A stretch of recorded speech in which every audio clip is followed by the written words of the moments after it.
वेळ आहे. फक्त आपण थोड्या वेळासाठी काय करतो आहोत, व्यवस्थित समजून घेणार आहोत आणि शाळांमध्ये आपण याचा हे राबवणार आहोत. तर ह्याचं आपल्याला नक्की ह्याचे जर्नी आपली कशी झाली ही आपल्याला पुढच्या स्लाइडवर थोडीशी दिसते. स्लाइड आपण चेंज करूयात. शिंदे सर, याच्यामध्ये आपल्याला नवीन काही नाही. तर हा, याच्या पुढच्या स्लाइडला जा सर. हा, याच्यामध्ये बघा कशी जर्नी आलेली आहे. आपण हे सगळं करतोय कधीपासून करतोय, 2014 पासून करतोय. 14, त्यानंतर 16-17ला केलो, 17-18ला केलो, 20-21ला आणि आता आपल्याला 25-26ला. 14ला आपण काय केलंय, थोडस आपण शाळांच्या पर्यंत हे जर नेलात तुम्ही, तालुक्याच्या ट्रेनिंगला नेलात की त्यांना लक्षात येईल. स्वच्छ भारत स्वच्छ विद्यालय, SBSV हे मिशन आपण त्यावेळी राबवलं होतं. म्हणजेच हे नवीन नाही, म्हणून मी तुम्हाला सुरुवातीला सांगितलं की आपल्याला स्वच्छ आणि हरित विद्यालय मूल्यांकन हे नवीन नाही, फक्त आता थोडस चेंजेस होऊन आलेले आहेत, म्हणून आपल्याला थोडस बदल वाटतो. आणि हे घेण्यासाठीच काहीतरी थोडा बदल आहे, म्हणूनच आपण याचं ट्रेनिंग आपण इथं घेत आहोत. त्यानंतर आपण 16-17ला सुद्धा स्वच्छ विद्यालय पुरस्कार घेतला होता. त्याचबरोबर पुढे जाऊन आपण स्वच्छ विद्यालय त्याचा 2017-18ला घेतला. त्यानंतर पुन्हा 20-21ला स्वच्छ विद्यालयाचं घेतलं. आणि आता आपण सध्यामध्ये काय करतो आहोत, तर हे मिशन जे मी मगाशी सांगितलं NEP 2020 मध्ये आलेलं आहे आणि त्याला 5 वर्ष पूर्ण झाली आहेत. पाचव्या वर्षाचा वर्धापन दिन आहे. त्याच्यामुळे आपल्याला 29 जुलै 2025 ला हे स्वच्छ आणि हरित विद्यालय राष्ट्रीय स्तरावरून राबवण्याचा निर्णय भारत सरकारने घेतलेला आहे आणि आपल्याला राज्यस्तरापर्यंत हे आलेलं आहे. आणि हे आपण करतो आहोत आणि याच्यामध्ये सुद्धा स्वयंमूल्यमापन शाळांनी करायचं आहे. आणि त्याच्या पुढे जाऊन आपण काय करणार आहोत, तर त्याचं जसं आपण जिल्ह्याला निवडक शाळा निवडल्या तशा पद्धतीने हे सगळी प्रोसेस असणार आहे. तुम्हाला समजून पुढे आपण सांगतोय. याच्यामध्ये बघा आता ऑब्जेक्टिव्ह आहेत. तर याच्यामध्ये काय करायचं, ऑब्जेक्टिव्ह मध्ये फक्त सुरुवातीला प्रोत्साहन द्यायचं आहे. प्रोत्साहन दिल्यानंतर त्यांनी लिंक भरतील.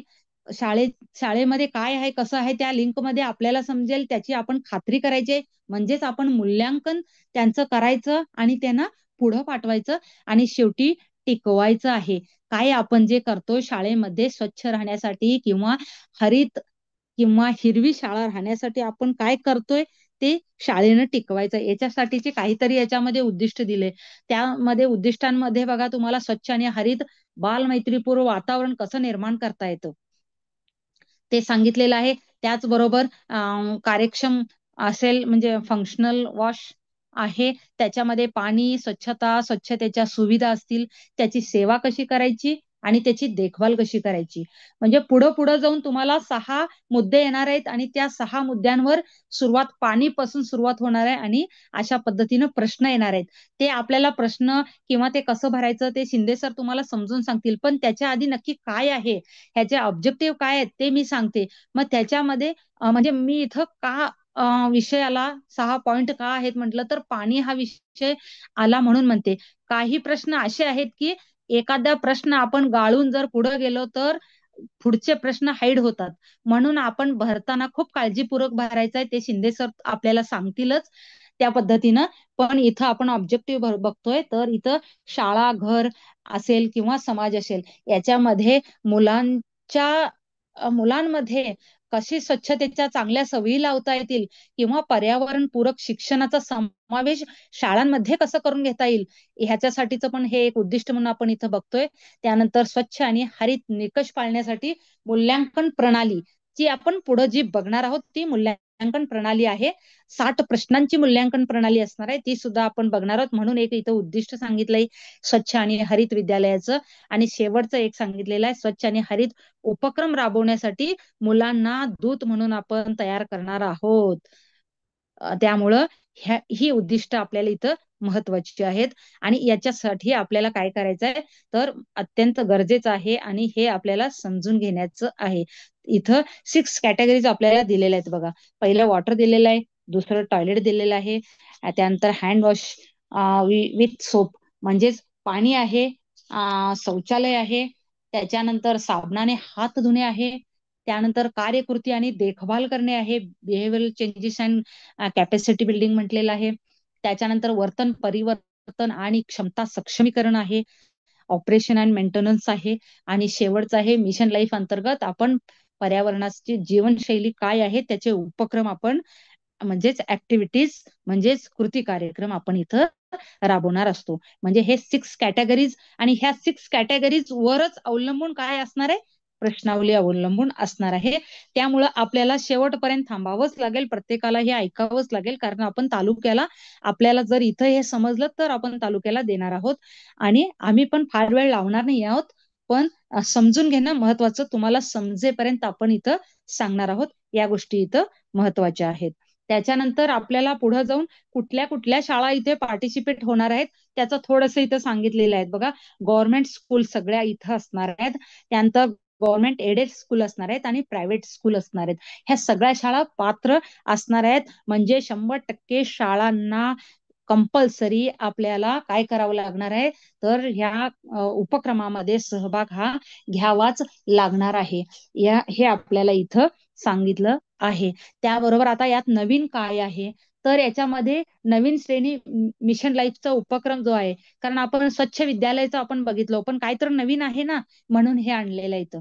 तर काय आहे, रेटिंग प्रणालीवर लक्ष केंद्रित करायचं. रेटिंग आहे, तुमची प्रश्न, तुम्ही प्रश्नांची उत्तरं तुमच्या शाळेच्या अनुसार म्हणते मी, शाळेमध्ये काय आहे, पिण्याच्या पाण्याची सोय आहे का, शौचालयाची कशी सोय आहे, त्याच्यामध्ये पाण्याचा वापर कसा असणार आहे, काय असणार आहे, याच्यावर सगळं असणार आहे. म्हणून रेटिंग प्रणालीवर लक्ष केंद्रित करणं महत्वाचं आहे. म्हणजे तुम्ही इथं समजून घ्यायचं, त्यानंतर तालुक्याला तुम्ही समजून देणार आहात, आणि त्यानंतर जेव्हा शालेय स्तरावर गडबडीनं शाळेनं मूल्यांकनासाठी फॉर्म ते ऑनलाईन न भरता पहिल्यांदा त्यांनी समजून घेतलं पाहिजे, लक्षपूर्वक त्यांनी लक्ष केंद्रित करून त्यांनी काय करायचंय, तर रेटिंग काय आहे ते समजून घ्यायचं. नसेल तर तशी सोय करायची, कारण आपल्याला वेळ देणार आहेत, 30 सप्टेंबर पर्यंत भरण्यासाठी वेळ देणार आहेत. म्हणून आपण गडबड करून 1-2-4 दिवसात न भरता आपण त्या पद्धतीनं त्या सोयी करून लिंक भरली तरीही आपल्याला चांगली आहे. म्हणून रेटिंग प्रणालीवर लक्ष केंद्रित हा एक नवीन आहे. शाळेतला सक्तीचा सहभाग सांगितलेला आहे, तो एक आपल्याला नवीन आहे. त्यानंतर गुणवत्ता पत्र तुम्हाला दिलं जाणार आहे. NEP 2020 मध्ये सांगितलेलं आहे, शालेय श्रेणीमध्ये अनुसरून आहे, त्याच्यामुळे तुम्हाला सर्टिफिकेट असणार आहे. त्यानंतर राष्ट्रीय स्तरावर मान्यताप्राप्त शाळांसाठी प्रोत्साहन आणि अनुभवाधारित अध्ययन भेटी. प्रोत्साहन काय आहे, राष्ट्रीय स्तरावर जर आपण पात्र ठरलो तर आपल्या शाळा प्रमुखांना शाळेच्या बाकीच्या तयारीसाठी किंवा आपण अनुदान 1 लाख इतकं अनुदान आपल्याला त्यात मिळणार आहे. म्हणजे 1 लाखाचं अनुदान नॅशनल लेवलवर आलेल्या शाळेला असणार आहे. आणि त्याचबरोबर त्यांनी अनुभवाधारित अध्ययन भेटी म्हटलेत. मग अनुभवाधारित म्हणजे राज्यामध्ये नाही, तर आपल्या देशामध्ये कुठंतरी अध्ययन भेटीला शाळा प्रमुखांना घेऊन जाणार आहे. याच्यासाठी हे महत्वाचं आहे, म्हणून इथं हे सांगितलेलं आहे. हे असे आपल्याला काय आहेत, तर भेटी असणार आहेत, आणि आपण ह्या पद्धतीनं करणार आहोत. त्याच्यामध्ये आपल्याला पुढे आता बघा काय दिले, न्यू कॅटेगरी दिले, मिशन लाईफ ऍक्टिव्हिटीज. कोणकोणत्या ऍक्टिव्हिटीज असणार आहेत, तर याच्यामध्ये म्हणजे सक्रिय किंवा कार्यक्षम पर्यावरण, युवा किंवा हरित क्लब. आपण केले बघा, काय हरित क्लब मध्ये किंवा एक पेड मा के नाम वगैरे, आपण बऱ्याचशा काही काही गोष्टी आपण करत आलेलो आहोत, शाळांमध्ये उपक्रम राबवत आलेलो आहोत. त्यांच्या भूमिका असतील किंवा त्याच्या पुराव्यासह आपण त्याच्यामध्ये नोंदी करणार आहोत. त्याचबरोबर पाणी असेल, म्हणजे इथं वॉटर ऑडिट म्हणले, लेखा परीक्षण, LED दिवे म्हटलेले आहेत, ऊर्जा बचत. मग ऊर्जा बचत कशी असेल, तर जेव्हा जेव्हा शाळांमध्ये आपण असतो आणि आपण त्या वर्गामध्ये नसोल, तेव्हा लाईट चालू असेल किंवा फॅन चालू असेल, तर आपल्या वापरात नाहीये, त्यावेळी आपण तिथे नाहीये तर आपल्या वापरात नाहीयेत, अशा वेळी ते बंद करणे वगैरे, ते आपल्याला माहितीये, आपण पर्यवेक्षी यंत्रणा म्हणून माहितीये, पण ते विद्यार्थ्यांच्या पर्यंत पण गेलं पाहिजे, विद्यार्थ्यांच्या पर्यंत पोहोचलं पाहिजे. याच्यासाठी आपल्याला त्या गोष्टी महत्वाच्या आहेत. म्हणून हा एक वेगळं पण काहीतरी आहे, आणि ह्या असे वेगवेगळेच लाईफ ऍक्टिव्हिटीज याच्यामध्ये असणार आहेत. आणि त्याच्याबरोबर वृक्षारोपणची मोहीम पण आहे. जी आपण जुलैच्या 1 जुलैला आपण राबवतो.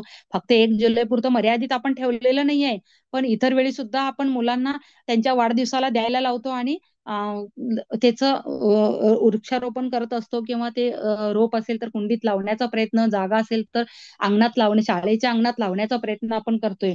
त्या सगळ्या गोष्टी आहेत ते आपण करत असतो. तेच ऍक्टिव्हिटी याच्यात असणार आहेत. अजून एक शेवटची ऍक्टिव्हिटी म्हणजे प्लास्टिक मुक्त, प्लास्टिक मुक्त वातावरण शाळेचं आणि आपल्या गावाचं. गावामध्ये सुद्धा आता आहे, पण शाळेत सुद्धा आपण प्लास्टिकच्या बाटल्या भरपूर आणतो. तर त्या बाटल्या, त्याच्यापासून आपल्याला मुक्ती हवी असेल तर आपण ह्या स्वच्छ आणि हरित विद्यालय मूल्यांकनामध्ये त्या पद्धतीने आपण भाग घेऊ शकतो. म्हणजे हे वेग मिशन लाईफ ऍक्टिव्हिटीज मध्ये ह्या वेगवेगळ्या आपल्याला ऍक्टिव्हिटीज इथं सांगितलेल्या आहेत, आणि या पद्धतीने आपण काय करणार आहोत तर पुढे जाणार आहोत. म्हणजे आपल्याला कचरा व्यवस्थापन असेल, अशा वेगवेगळ्या ज्या, किंवा पारंपरिक पर्यावरणपूरक पद्धतीचं शिक्षण असेल, त्याचबरोबर कार्यक्षम सौर पॅनल असेल. आता विद्यार्थी सुद्धा विज्ञानांतर्गत सौर पॅनल तयार करतात. अशा बऱ्याचशा गोष्टी आहेत. पण हे या गोष्टीतून म्हणजे पर्यावरणपूरक, म्हणून मी सुरुवातीला आपल्याला बोलले, फक्त आपल्याला स्वच्छ आणि हरित शाळा ठेवायची का? नाही, पर्यावरण पूरक गोष्टी करायच्या आहेत, पर्यावरण संरक्षण करायचं आहे. त्याद्वारे आपण काय करणार, अंमलबजावणी करणार आहोत. म्हणून या गोष्टी इथं आपल्याला महत्वाच्या आहेत. तसंच शिक्षण प्रक्रियेमध्ये आपल्याला स्वच्छता आणि आरोग्य शिक्षणाचा समावेश सुद्धा करायचा आहे. आणि पाणी बचतीची साधने आणि यंत्रणा काय आहेत ते आपल्याला, कारण 100% शाळांनी रेन हार्वेस्टिंग केल्या जात नाहीत. तर रेन हार्वेस्टिंग सुद्धा इतकंच गरजेचं आहे आजच्या काळामध्ये आपण जर बघितलं तर. म्हणून इथं मिशन लाईफ ऍक्टिव्हिटीज मध्ये ह्या ऍक्टिव्हिटीज असल्या पाहिजेत असं इथं सांगण्यात आलेलं आहे, आणि या पद्धतीने आपण पुढे जाणार आहोत. त्याच्यानंतर आता क्वेश्चन्सचा स्कोरिंग क्रायटेरिया काय आहे ते मी इथं सांगणार आहे. आणि शिंदे सर सांगताना मग वॉटर मध्ये काय प्रश्न, ते आपण पहिला डाउनलोड कसं करायचं आणि कशा पद्धतीनं पुढे जायचं, आणि मग त्याच्यानंतर पुढे गेल्यानंतर मी इथं फक्त तुम्हाला काय सांगणार तर वॉटर म्हणजे पाणी, आणि त्याच्यात प्रश्न किती आहेत आणि त्याला रेटिंग किती आहे हे मी तुम्हाला सांगणार. पण ते कसं करायचं हे तुम्हाला शिंदे सर समजून सांगतील. तर इथं आपण पहिल्यांदा बघूया. कॅटेगरीज मी सांगितले 6 कॅटेगरीज आहेत, बरोबर. तर त्याच्यामध्ये पहिलं आहे पाणी. पाणी याच्यासाठी 1 ते 9 प्रश्न आहेत, आणि त्याला जास्तीत जास्त 22 गुण आहेत. पण ह्या वॉटरमध्ये आपल्याला 1 ते 9 प्रश्न आहेत. तर याच्यामध्ये जर तुम्ही पाण्याची सुविधा नाही असं त्या प्रश्न देताना होय आणि नाही असेल, आणि तिथं नाहीवर तुम्ही जर चुकून सुद्धा क्लिक केला, तर सगळे पुढची प्रश्न तुम्हाला त्यामधली 1 ते 9 मधली ज्या प्रश्नावर तुम्ही गेलाय आणि नाही म्हटलाय, पिण्याचे पाण्याची सोय नाही किंवा असं काहीतरी प्रश्न आला आणि तिथं तुम्ही नाहीवर क्लिक केला, तर तुम्ही पुढचे सगळे प्रश्न पाहू शकत नाही, आणि तुम्हाला तिथं त्या प्रश्नांवर जाता येत नाही, आणि तुम्हाला त्याचं रेटिंग करता येत नाही, मार्क मिळवता येत नाहीत. म्हणून तुम्ही, प्रत्येक शाळांमध्ये आहे, पण चुकून सुद्धा तिकडे क्लिक होऊ नये, किंवा त्याच्यावर काय पर्याय शोधता येईल, किंवा व्यवस्थित भरणारी एकच व्यक्ती पाहिजे, लक्षात ठेवा. भरणार खाली तुम्ही देताना सांगायचं भरणारी एकच व्यक्ती, आणि ती व्यक्ती सुद्धा भरताना सगळं मटेरियल सोबत घेऊन बसली पाहिजे प्रश्नांची उत्तरं देताना. कसं भरायचंय, काय भरायचंय, ह्या गोष्टी करताना. म्हणजेच ह्या गोष्टी तितक्याच महत्वाच्या आहेत. भरायला 60 प्रश्न आहेत. एवढ्या सगळ्यात मिळून आपल्याला 60 प्रश्न आपल्याला असणार आहेत. म्हणजे ते सगळे 60 ही प्रश्न व्यवस्थित आपल्याला भरता आली पाहिजेत. म्हणजे आपण रेटिंग व्यवस्थित करणार आहोत. ह्या पुढे जातोय आपण त्या पद्धतीने बघतोय. पण वॉटर म्हणजे पाण्यासाठी 1 ते 9 प्रश्न आहेत. शौचालयासाठी 10 ते 21 प्रश्न आहेत. आणि हात धुणे, साबणाने हात धुणे, याच्यासाठी 22 ते 27 प्रश्न आहेत.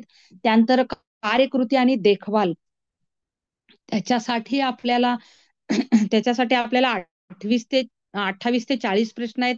आणि पुढे जे दाखवले ना त्यांचं मार्किंग तिथं आपल्याला समोर दिसत आहेत. म्हणजे वॉटरला 22 मार्क, टॉयलेटला 27 मार्क, हात धुणेला 14 मार्क, त्यानंतर कार्यप्रणाली जे आपले कार्यकृती देखभाल आहे त्याला आपल्याला 14 मार्क आहेत. त्याच्यानंतर वर्तन परिवर्तन आणि क्षमता सक्षमीकरण हे एक आहे. तिथं आपल्याला प्रश्न 41 पासून 49 पर्यंत आहेत, त्याला 20 गुण आहेत. आणि शेवटचं जे मिशन लाईफ अंतर्गत आपल्याला पर्यावरणासाठीचे, जीवनशैली पाहण्यासाठीचे जे उपक्रम सांगितलेले आहेत वेगवेगळे असणार आहेत, त्याच्यामध्ये ते 50 ते 60 असे म्हणजे 10 प्रश्न त्याच्यावर आणि 21 गुण त्याच्यावर असणार आहेत. म्हणजे आपल्याला ह्या 6 मुद्द्यानुसार हे कॅटेगरीज आहेत 6, त्या कॅटेगरीज नुसार आपल्याला एकूण टोटल 125 मार्कांचं आपलं मॅक्झिमम स्कोरिंग असणार आहे. जास्तीत जास्त गुण 125. काही शाळा 125 मिळू शकतात, पण मिळवण्यासाठी प्रयत्न करायचा आणि सर्व शाळांचा याच्यामध्ये सहभाग असणार आहे. 100% शाळा याच्यामध्ये सहभाग घेणार आहेत. हे याच्यामध्ये महत्वाचं आहे.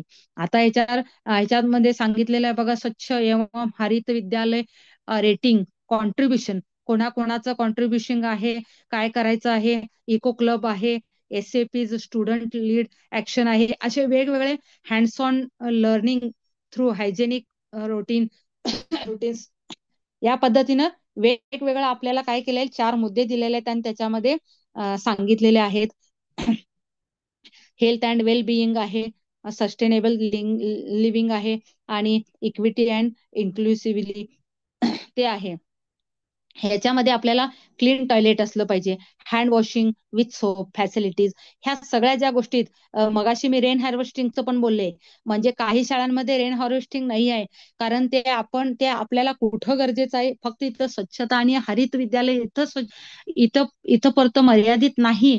तर जेव्हा आपण वेगवेगळ्या ज्या शाळांमध्ये वेगवेगळ्या उपक्रम वेगवेगळे असतात, त्याच्यामध्ये काही असे म्हणजे मुख्यमंत्री माझी शाळा सुंदर शाळा याच्यामध्ये, किंवा आपण वेगवेगळे उपक्रमात जे स्पर्धात्मक असतात, जे रेटिंगचे असतात, जे मूल्यांकनाचे असतात, म्हणजे स्वयंमूल्यांकनाचे असतात, आणि त्याला जिल्हास्तरीय कमिटी जेव्हा ते मूल्यांकन करण्यासाठी शाळांवर येते, तेव्हा आपल्याला या गोष्टी पाहिजे असतात. त्या गोष्टी आपल्याला पाहिजे, त्याच्यामध्ये आपल्याला रेन वॉटर हार्वेस्टिंग याच्यामध्ये आपण कुठेतरी कमी पडतो.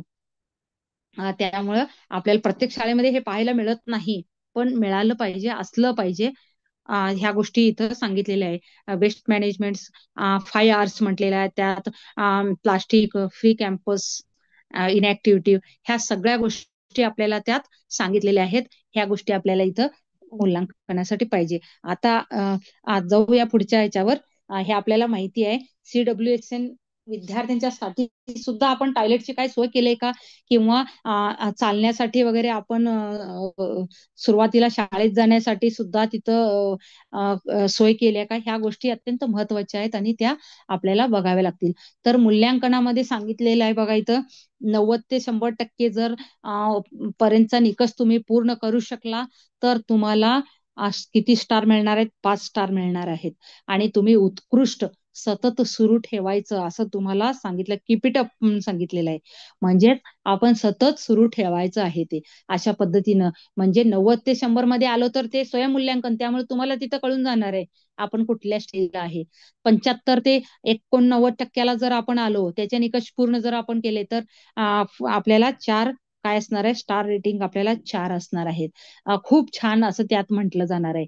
त्यानंतर 51 ते 74 पण जर आपण पर्यंत गेलो, तर 3 स्टार असणार आहेत. छान आहे, परंतु सुधार करण्याची आपल्याला आवश्यकता आहे, असं असणार आहे. त्यानंतर 35 ते 50% जर आपण गेलो, तर त्याला 2 स्टार्स आहेत आणि सरासरी आणि सुधार आवश्यक आहे असं सांगितलं जाणार.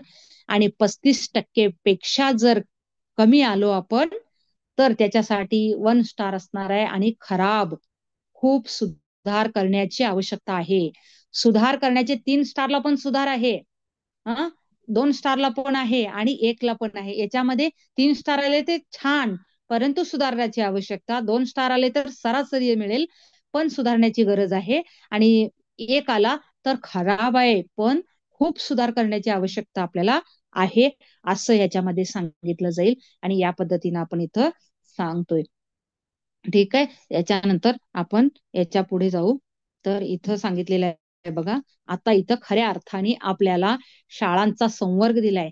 प्रकार 1 मध्ये कुठं, पूर्व प्राथमिक पासून इयत्ता 8वी पर्यंत आपण काय शाळेचा संवर्ग प्रकार 1 मध्ये. आणि शाळांचा संवर्ग प्रकार 2 म्हटला की माध्यमिक ते उच्च माध्यमिक, म्हणजेच 9वी ते 12वी पर्यंत आहे. याच्यामध्ये कसं आहे, जिल्हा स्तराला बघा 8 बक्षिस असणार आहेत. 8 शाळा निवडल्या जाणार. बक्षीस म्हणजे काय, बक्षीस असा मी शब्द वापरणार नाही. राष्ट्रीय स्तरावर बक्षीस मिळणार आहे, ते 1 लाखाचं आहे. तर इथं निवडताना 8 शाळा निवडणार आहेत, म्हणजे त्यांना बक्षीस असेलच असं नाही. पण आपण निकष 125 गुण मिळवून आपण आठ मध्ये यायचं आहे, हे आहे. पण त्याच्यामध्ये कसं आहे, ग्रामीण आणि शहरीचं वर्गीकरण केलंय. प्रकार 1 मध्ये 3 शाळा घेतल्या जाणार. प्रकार 1 मध्ये म्हणजे 8वी पर्यंतच्या, आणि प्रकार 2 मध्ये म्हणजे 9वी ते 12वी पर्यंतच्या. हे कळलंय आपल्याला. म्हणजे प्रकार 1 मध्ये 3 शाळा घ्यायच्या ग्रामीण मधल्या, आणि प्रकार 2 मध्ये 3 शाळा घ्यायच्या ग्रामीण मधल्या.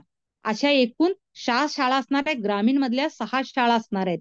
त्याच्यानंतर शहरींना पण आपण इथं दिलेलं आहे वेटेज. तर शहरीमध्ये सुद्धा 8वी पर्यंतची शाळा जर असेल तर त्यातली 1 शाळा निवडली जाणार, आणि 9वी ते 12वीची शाळा असेल तर तिथं सुद्धा 1 शाळा निवडली जाणार. म्हणजे एकूण 2 शाळा शहरी असणार आहेत.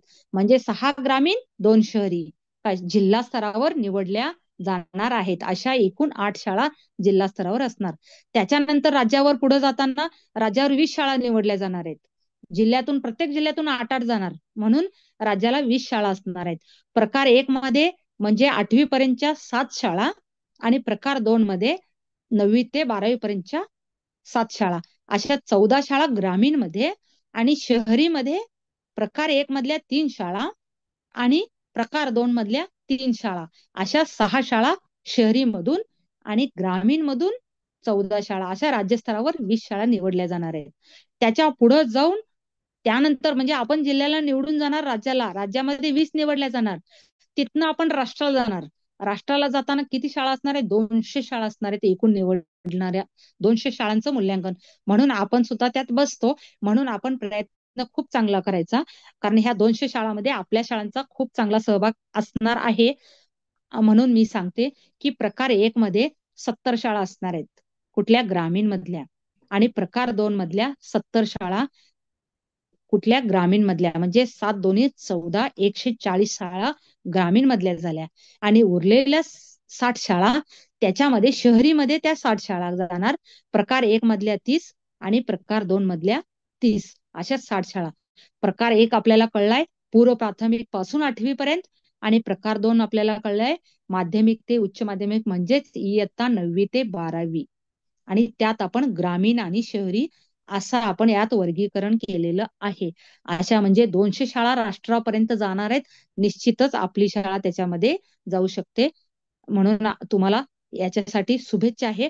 असं आपण शाळा स्तरावर सांगताना या गोष्टी सांगायच्या आहेत.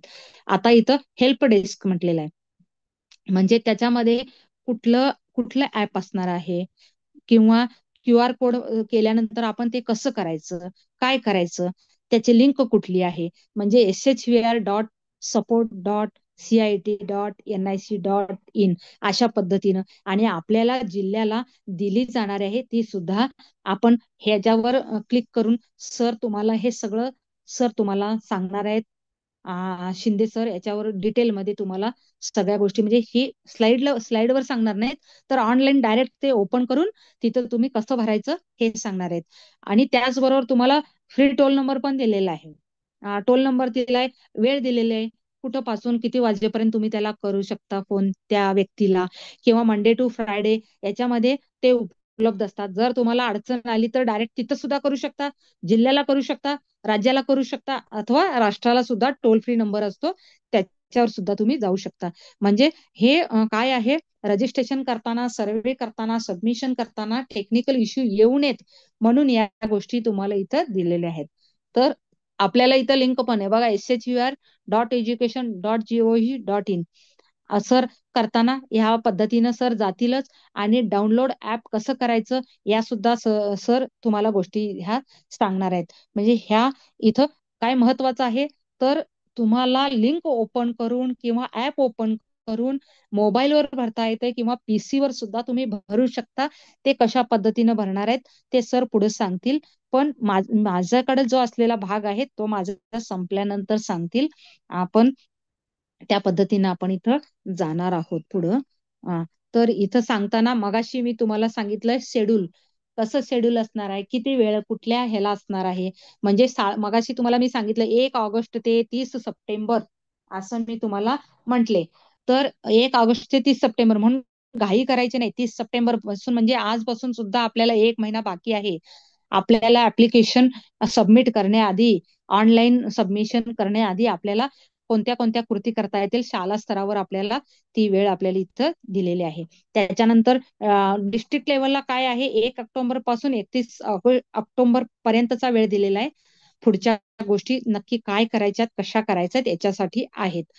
आणि त्यानंतर 7 November nomination of school for the states and UTs level, म्हणजे स्टेटला जिल्हा स्तरावरून ज्या आपण 8 शाळा निवडून राज्याला पाठवणार आहे त्या शाळांची वेळ तिथं 7 तारखेला जिल्हा स्तरावरून जाईल.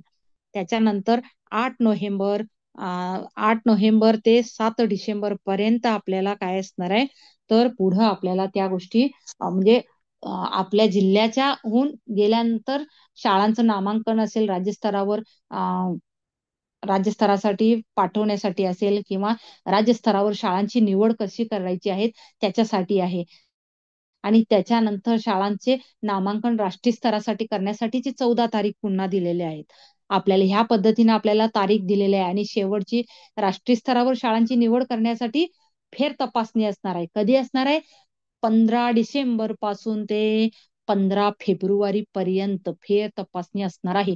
म्हणून मी सुरुवातीला तुम्हाला सांगितलं, उद्दिष्ट सांगताना मी तेच सांगितलं की काय असणार आहे आपलं, तर फक्त आपण शाळांना प्रोत्साहन द्यायचं, त्यानंतर त्याची खात्री करायची आणि ते टिकवण्यासाठी सांगायचं. कारण हरित विद्यालय आपण करतो 1 महिना 2 महिना, हरित विद्यालय म्हणजे काहीतरी आपण हिरवळ वगैरे दिसावं म्हणून काहीतरी आपण आटापिटा करत असतोय, बरोबर, शाळेच्या दृष्टीनं. मग ते 2 3 4 महिन्यापर्यंत राहतं. पण ते आपल्याला फेर तपासणी जर आली तर आपल्याला ते 15 फेब्रुवारी पर्यंत आपल्याला ते सांगता आलं पाहिजे, ते टिकवून तिथं ठेवता आलं पाहिजे, आपल्याला दाखवता आलं पाहिजे. या गोष्टी महत्वाच्या आहेत. म्हणून आपण सतत त्याच्यामध्ये राहणं गरजेचं आहे. म्हणून तर स्वच्छ आणि हरित विद्यालय असं म्हटलेलं आहे त्याच्यासाठी.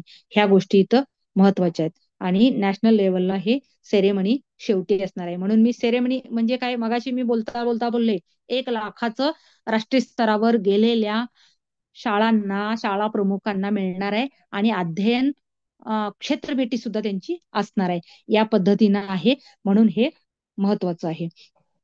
तर हे झालं. त्याच्यानंतर रोल आहेत. तर ते रोल सुद्धा आपण आता बघणार आहोत.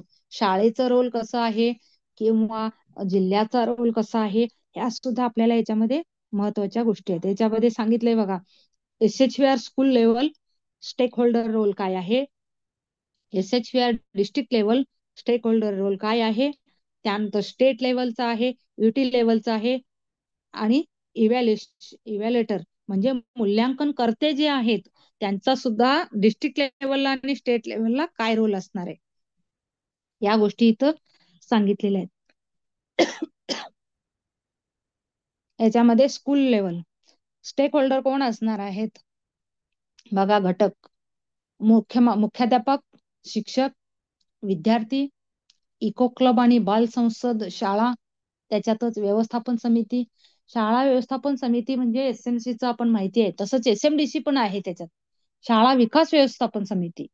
त्याचबरोबर पंचायत असेल किंवा शहरी स्थानिक संस्था असतील आणि समुदाय इत्यादींचा सहभाग त्याच्यात असणार आहे. शाळा स्तरावर एवढ्या लोकांचा सहभाग असणार आहे. आता त्यांची भूमिका काय असणार आहे तिथंच दिलेला आहे रोल, अवेअरनेस ऑफ SHVR म्हणजेच काय, स्वच्छ आणि हरित विद्यालयाचं मूल्यांकनाबाबत जाणीव जागृती करणे. काय जाणीव जागृती करणे,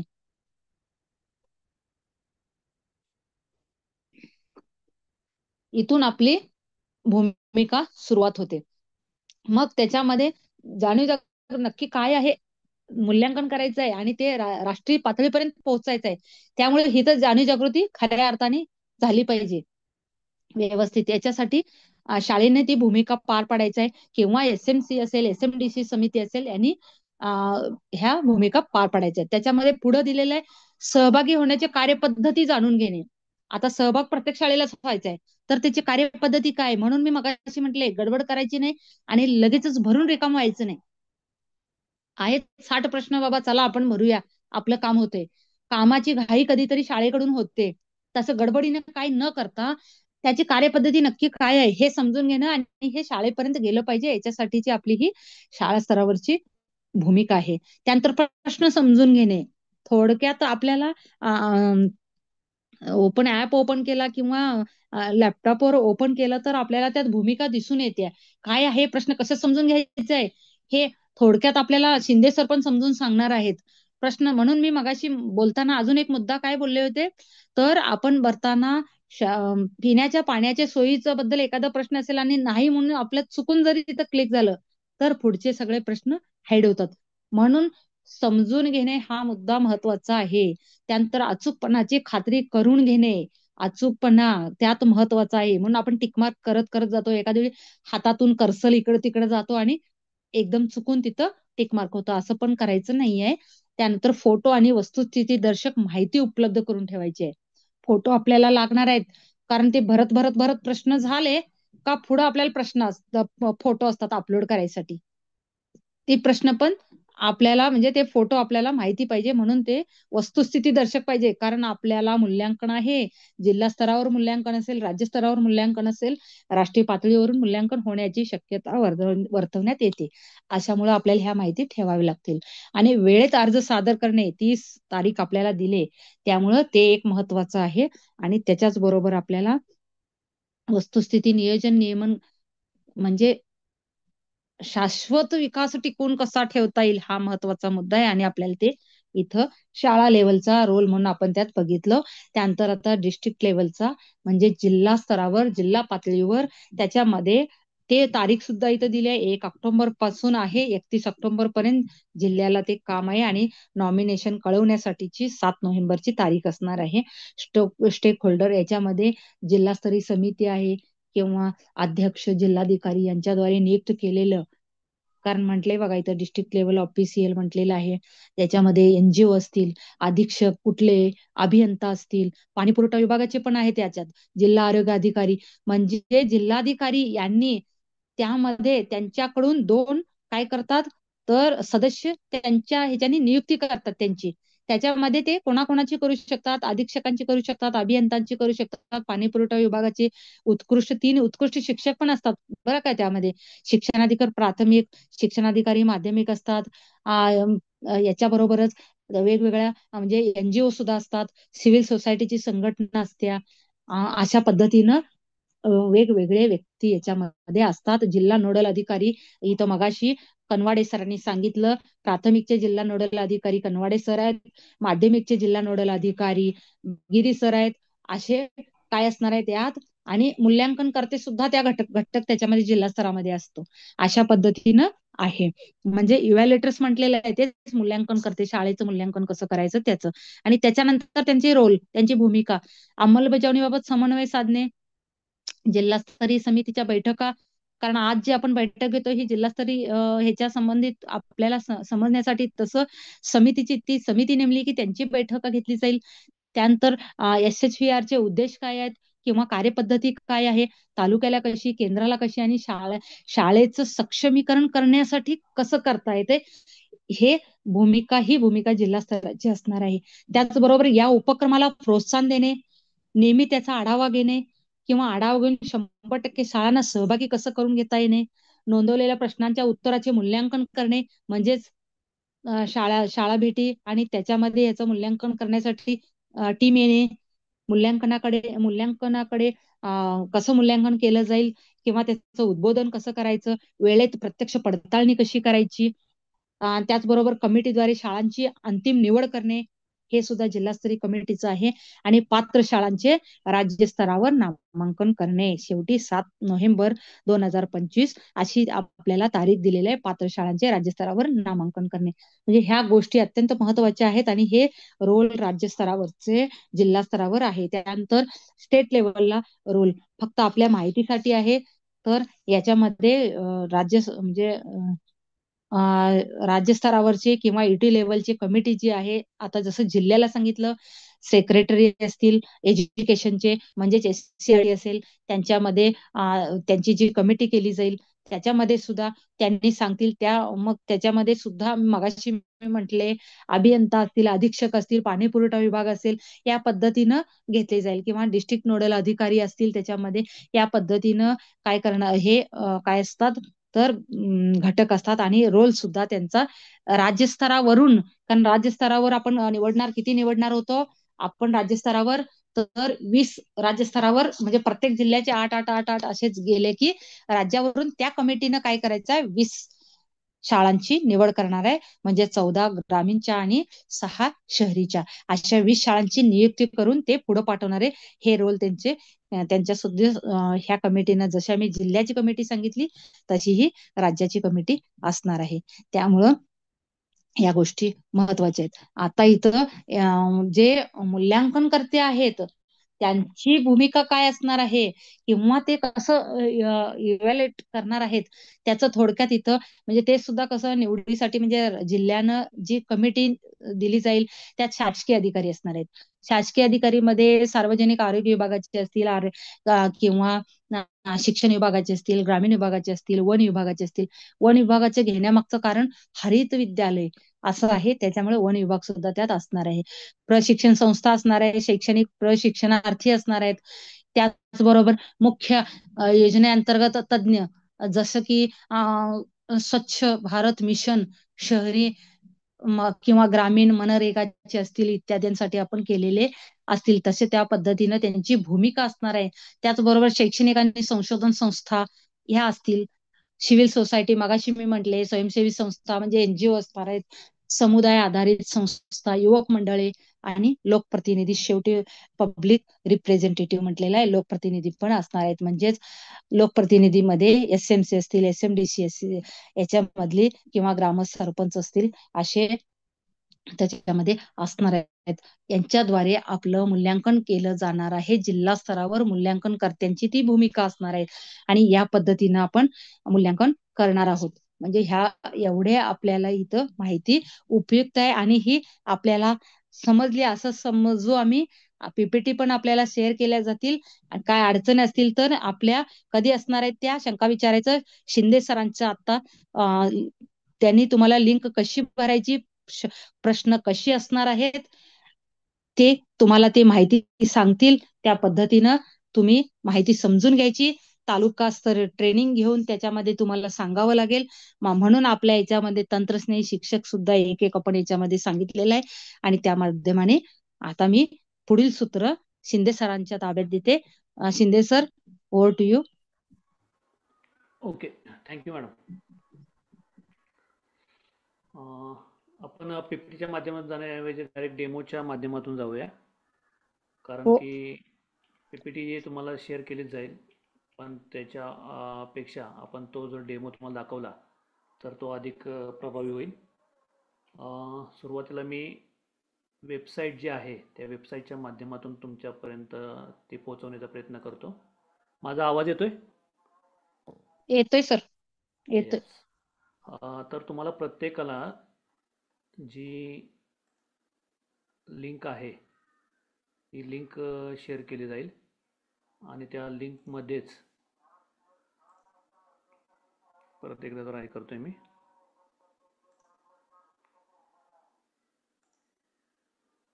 ओके,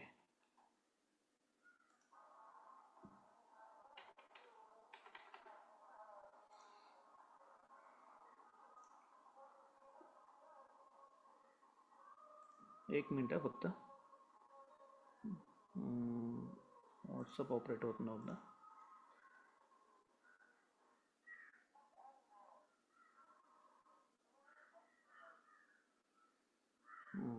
येस.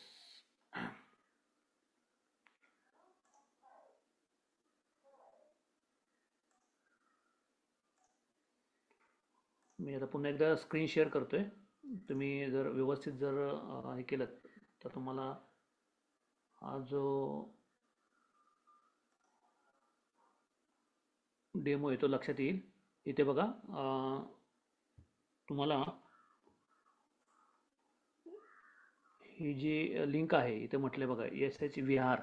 मगाशी पण मॅडमने सांगितलं होतं त्यांच्या ह्याच्यामध्ये की SHVR.education.gov.in रिसोर्सेस याच्यावर तुम्हाला क्लिक करायचं आहे. त्याच्यावर क्लिक केल्यानंतर तुम्हाला असा इंटरफेस पूर्णपणे दिसेल. याच्या कोपऱ्यामध्ये तुम्ही आता जर मोबाईल पूर्णपणे जर आडवा पकडलात तर तुम्हाला बऱ्यापैकी हा जो डिस्प्ले तो व्यवस्थित दिसेल. त्यासाठी तुम्हाला मोबाईल फक्त थोडासा आडवा पकडावा लागेल. इथे कोपऱ्यामध्ये log in and sign up म्हणून दिलेलं आहे. त्या टॅबवर आपल्याला पहिल्यांदा क्लिक करायचं आहे. तिथे गेल्यानंतर सर्वात महत्त्वाचं म्हणजे तुम्हाला साइन अप करायचं आहे, कारण की साइन इन होणार नाही तुम्ही, कारण की UDIS पासवर्ड आपल्याला क्रिएट करायचा आहे, त्यामुळे साइन अप करावं लागेल. साइन अप केल्यानंतर तुम्हाला तुमच्या शाळेचा UDIS नंबर आहे तो मागितला जातो. आता मीटिंगमध्ये जे असणार आहेत त्यातले कोण मुख्याध्यापक असतील किंवा त्यांचा जर UDISला नंबर रजिस्टर असेल तर कोण सांगू शकेल का त्यांचा UDIS नंबर, म्हणजे लाईव्ह त्यांचं रजिस्ट्रेशन होऊन जाईल. हा एक मुद्दा. आणि तुम्हाला डेमो मला देता येईल. सांगताय का कोण?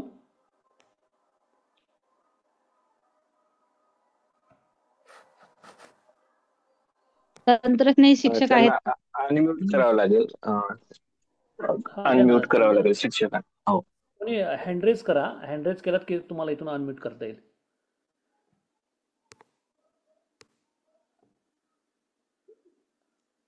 चॅट बॉक्स मध्ये सांगितलंय बघा सर. चॅट बॉक्स मध्ये दिले का? ठीक आहे ठीक हा आहे. चॅट बॉक्स मध्ये झाले.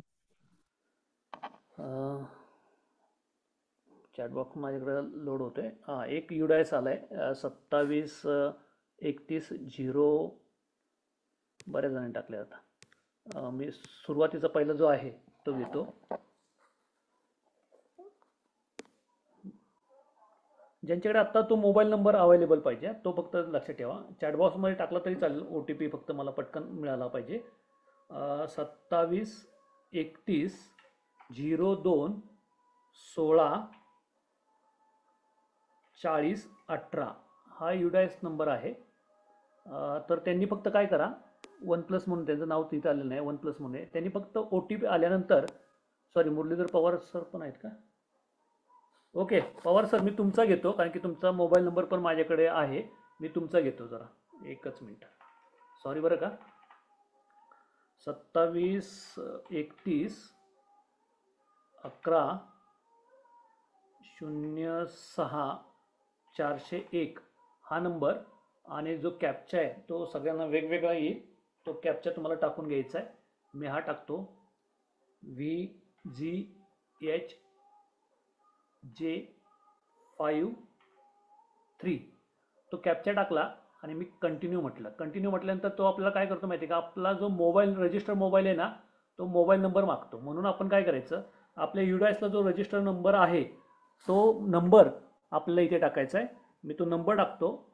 सरांचा नंबर माझ्याकडे मागाशी मी घेऊन ठेवलेला 8600877884.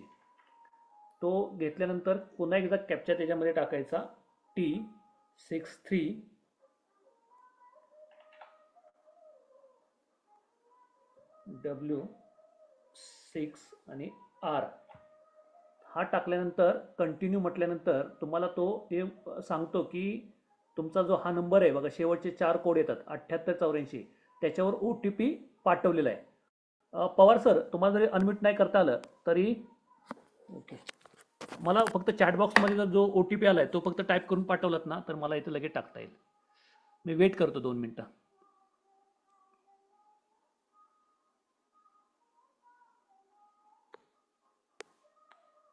किंवा मी पवार सरांना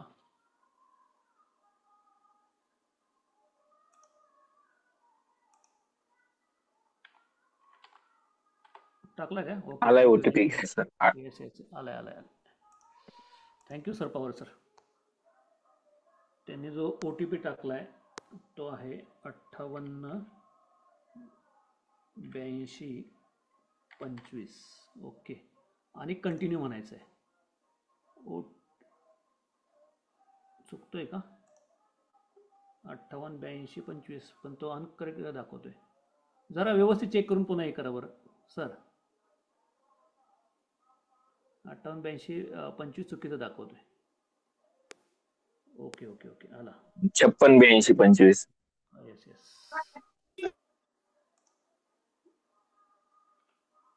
56 82 25 कंटिन्यू. येस. माझा आवाज सर कमी येतोय का हो सर?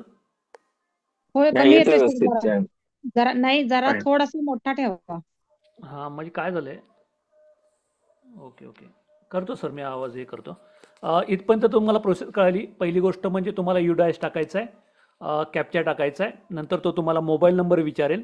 तो मोबाईल नंबर टाकायचा, जो UDIS प्लसला जो आपला रजिस्टर आहे ना, तो टाकायचा आहे. तो टाकल्यानंतर तुम्हाला त्याच्यावर OTP येईल. OTP टाकून घ्यायचा आहे आणि पुन्हा कॅप्चा टाकायचा आहे आणि कंटिन्यू म्हणायचं आहे. कंटिन्यू म्हटल्यानंतर आपले सगळ्यात महत्त्वाचं म्हणजे आपलं प्रोफाईल अपडेट करणं गरजेचं आहे. मग प्रोफाईल अपडेट करताना इथे बघा, कन्फर्म स्कूल म्हणून पहिल्यांदा आलाय. असे 5 टॅब आहेत. हा 4था टॅब बघा इथं दिसतोय तुम्हाला. असे एकूण 5 टॅब आहेत. तर त्याच्यामध्ये सरांचं जे शाळेचं नाव आहे ते वाघाव आहे. ॲड्रेस दिलेला आहे, UDIS कोड दिलेला आहे, स्कूल फोन नंबर सरांनी जो सांगितला होता ना तो दिलेला आहे आणि त्याच्याचबरोबर सरांचं नाव मुख्याध्यापक म्हणून मुरलीधर बबन पवार म्हणून ते नाव आहे, ईमेल ॲड्रेस आहे. हे सगळं तुम्ही जे UDISला भरलं आहे ना ते सगळं इथे आहे. त्यामुळे ती खूप काय अवघड अशी गोष्ट नाही आहे. फक्त सगळ्यात महत्त्वाचं म्हणजे खाली डेजिग्नेशन ऑफ रिस्पॉन्डंट म्हणून जो आहेत ते सध्या कोण आहेत तर इन्चार्ज हेड ऑफ स्कूल म्हणून आहेत. कारण की ते जे पद आहे ते वरिष्ठ मुख्याध्यापकांचं नाही आहे, तर इन्चार्ज आहे. म्हणून आपण इथे काय करतोय, इन्चार्ज हेड ऑफ स्कूल म्हणून सिलेक्ट करतोय. त्यानंतर युजेस ऑफ स्कूल प्रिमायसेस, तर आपल्या सगळ्यांचे शक्यतो डबल शिफ्टमध्ये कोणाचं भरत नाही आहे. सिंगल स्कूल सिंगल शिफ्ट म्हणून इथे सिलेक्ट करायचं आहे. त्यानंतर इथं म्हटलं आहे की तुमची जी शाळा आहे ती बॉर्डर विलेज म्हणून आहे का, तर आपल्या कोणाचीही बॉर्डर विलेज म्हणून नाही आहे, म्हणून नो सिलेक्ट करायचं आहे. आणि सगळ्यात महत्त्वाचं म्हणजे तुम्ही सगळे म्हणजे हे सगळं ऑनलाईन करताना जे विसरतात ती म्हणजे इथली टिक, की तुम्ही हे जी माहिती भरताय ते व्हेरीफाय करण्यासाठी वगैरे वगैरे त्यांनी सांगितलेलं आहे. ते कन्फर्मेशन देण्यासाठी जे सांगितलं आहे त्याची ही जी टिक आहे त्या टिकवर तुम्हाला क्लिक करायचं आहे. टिकवर केल्यानंतर तो टर्म्स अँड कंडिशन हे करतो आणि आपण त्याला आय ॲग्री म्हणायचं आहे. आणि शेवटी व्हेरीफाय अँड प्रोसीड म्हणून त्याच्यावर क्लिक करायचं आहे. ते केल्यानंतर तो आपला पासवर्ड क्रिएट करण्यासाठी सांगतो. पवार सर चॅटबॉक्समध्ये सांगाल काय पासवर्ड कुठला ठेवू, की तात्पुरता पवार @123 ठेवू?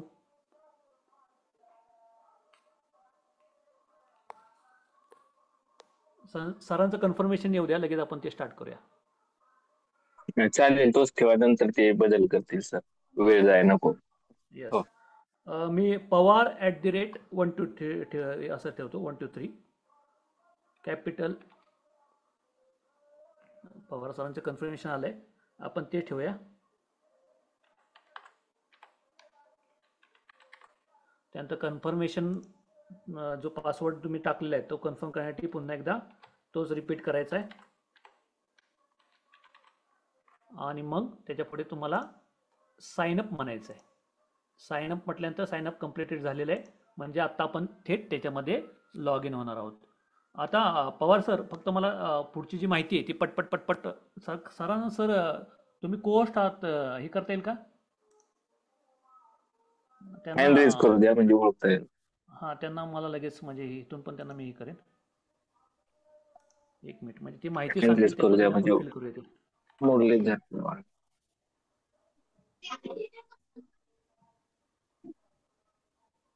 आलंय का?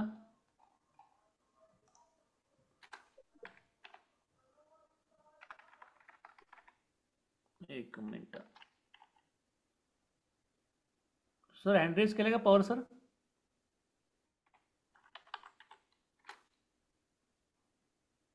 नाही केलं. नाव तरी काय आहे त्यांचं? नाही, मी हे करतो ना त्यांना इथून इथून पोस्ट करतो. येस सर, तुम्ही माईक चालू करून बोलू शकाल. आता कॅमेरा बंद करा आणि माईक चालू करा.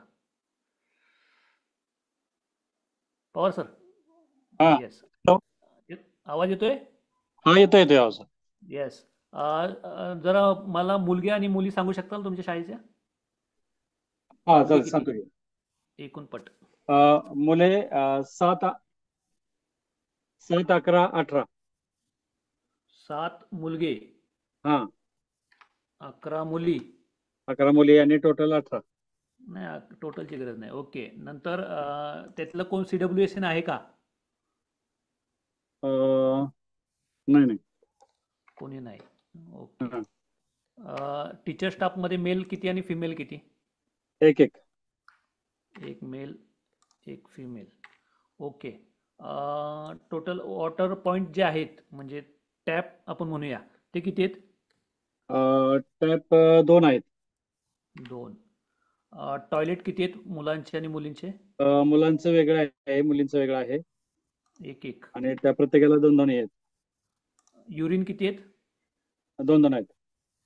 ओके. 2 आणि 2. ठीक आहे. Okay. One of best application.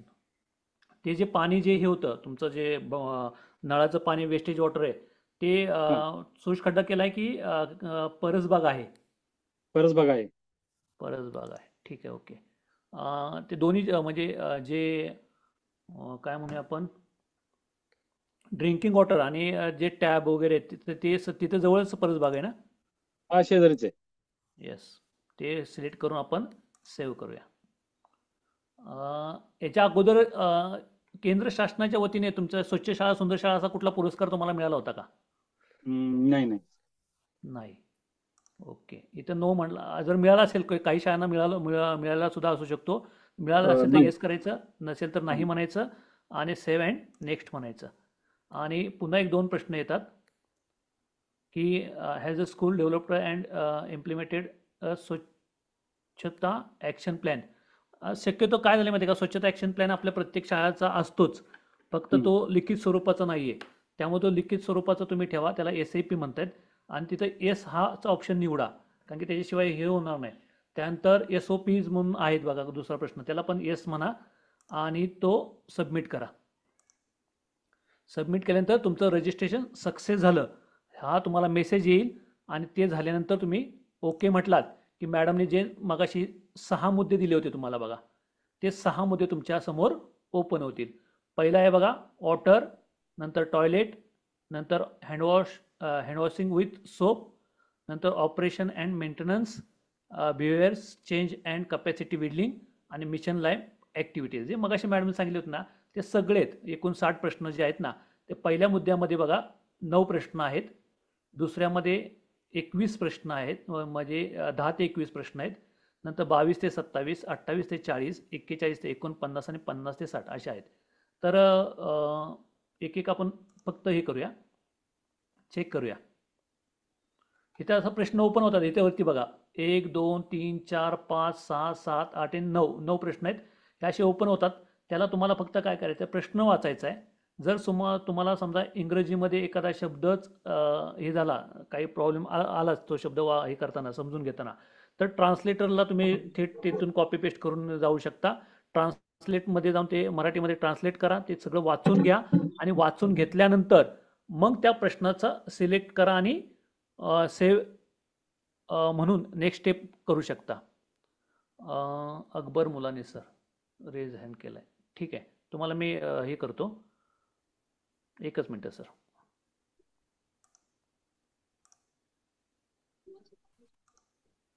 एक मिनटं सर.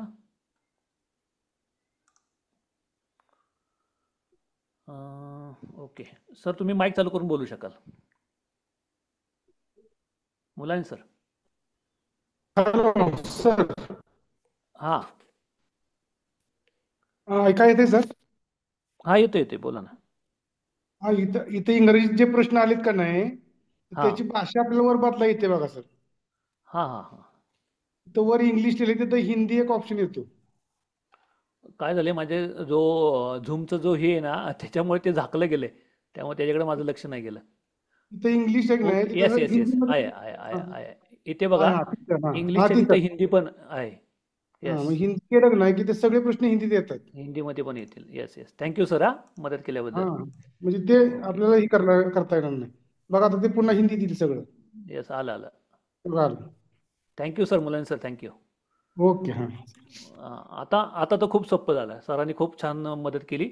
इथे जर तुम्ही बघितलं तर हिंदीमध्ये प्रश्न आहेत ते वाचायचेत आणि वाचल्यानंतर त्याची उत्तरं वाचायचेत आणि जो तुमचं उत्तर असेल त्या उत्तराला क्लिक करायचं. आता मी हे सगळंच काय वाचत बसणार आहे, खूप वेळ जाईल. मी फक्त तुम्हाला ते हां येस, जोपर्यंत हा प्रश्न तुम्ही टिक करत नाही तोपर्यंत पुढे जाणार नाही. असे 1 2 3 4 5 6 7 8 9 प्रश्न आहेत. त्या प्रश्न तुम्ही वाचत चला आणि त्यानुसार तुम्ही एक एक प्रश्न पूर्ण करत करत जसं पुढे जाल ना त्याच वेळी ते ओपन होतील. दुसरं बघूया, शौचालय बघूया. शौचालयामध्ये पण सेम तसेच आहेत. 21 प्रश्न आहेत. प्रत्येक प्रश्नाला 4 पर्याय आहेत. चार पर्यायाचे टिक करायचे. टिक केल्याशिवाय तो पुढे जाणारच नाही. आता काय झालंय माहिती का, पवार सरांचं जोपर्यंत प्रत्येक प्रश्नाचं उत्तर मला मिळत नाही तोपर्यंत मला पुढे जाता येत नाही आणि ते करणंही योग्य नाही, म्हणून ते काय मी करत नाही. फक्त तुम्हाला त्यातले जे डॅशबोर्डचे जेवढे जेवढे प्रश्न आहेत ते प्रश्न फक्त तुम्हाला दाखवतो इथे स्क्रीनवर. हे बघा, जोपर्यंत पहिले होत नाही तोपर्यंत पुढे जाता येत नाही वगैरे असे काय ते म्हणतात ते. चलो ठीक आहे. असा आहे हे संपूर्ण सगळे माहिती भरायचे आहेत. काय अवघड नाही आहे. शेवटी जाण्यासाठी मला हे सगळे प्रश्न भरणे गरजेचं होतं, पण ज्या ठिकाणी आपल्याला फोटो वगैरे अपलोड करायचे आहेत त्या ठिकाणी तुम्हाला त्या पद्धतीने फोटो तुमच्या ठिकाणी ठेवावे लागतील. इथं बघा, फोटो अपलोड करे असं म्हणून ऑप्शन आहेत. त्या प्रत्येकाचे म्हणजे तुम्ही जेवढे प्रश्न हे केलेत ना, भरलेले आहेत किंवा जे माहिती तुम्ही भरलेली आहेत त्याच्या प्रत्येकाचे फोटो या ठिकाणी तुम्हाला अपलोड करायचे आहेत. मग अपलोड करताना काय बघायचं आहे, तर तुमचा जो फोटोची साईज आहे ना ती 4 MB पर्यंतची असावी, त्याच्यापेक्षा जास्त नसावी. आणि फॉर्मॅट कुठला असावा, JPG आणि PNG असावा. ह्याच्यावर लक्ष द्या, कारण की बऱ्याच जणांचं काय असतं, फॉर्मॅट वेगळा असतो, ते अपलोड झाले नाही की मग ते प्रश्न विचारतात की आमचे फोटो अपलोड नाही झाले. त्यामुळे फोटोमधले सगळे फोटो शक्यतो मोबाईलमध्ये तुम्ही जर काढलेले असतील तर त्याची साईज 4 MB पेक्षा कमी असावी, हे एक महत्त्वाचं. आणि सगळ्यात महत्त्वाचं त्याचा फॉर्मॅट JPG असावा. शक्यतो फोटोमधले सगळे जे मोबाईलमध्ये फोटो असतात ते सगळे JPG मध्येच केलेले असतात. फक्त तुम्ही जर ह्याच्यामध्ये केलं, फोटोशॉपमध्ये गेलात आणि चुकून जर वेगळा फॉर्मॅट जर झाला तिथे, तर मात्र फक्त जरा समस्या निर्माण होऊ शकते. ठीक आहे, इथपर्यंत आहे. इथपर्यंत कोणाची काही शंका असेल तर विचारा, हँड करा. मी तुम्हाला इथून अनम्यूटची रिक्वेस्ट पाठवतो.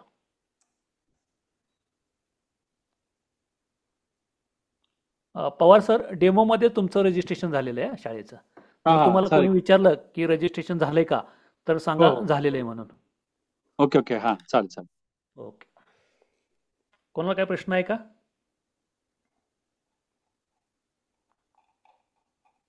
येस, एक गजानन सुतार सरांचा हँड रेज झालाय, मी त्यांना अनम्यूट करतो. सर, तुम्ही मोबाईल म्हणजे माईक चालू करून बोलू शकाल. हॅलो. हां, अडचण अशी आहे की पहिले मुख्याध्यापक समजा नाहीत, बदललेत, तर त्या ठिकाणी युडायस प्लसला नंबर अपडेट केलाय, हां. पण ह्या ऍपला ते इनव्हॅलिड म्हणते नंबर. तुम्हाला मग जे तुमचे तालुक्याचे जे डाटा एंट्री ऑपरेटर आहेत ना, केलाय ना त्यांनी, नंबर अपडेट केला युडायस प्लसला, हां, पण ह्या ऍपला रजिस्ट्रेशन करायला गेलं की नंबर इनव्हॅलिड म्हणते. होय का?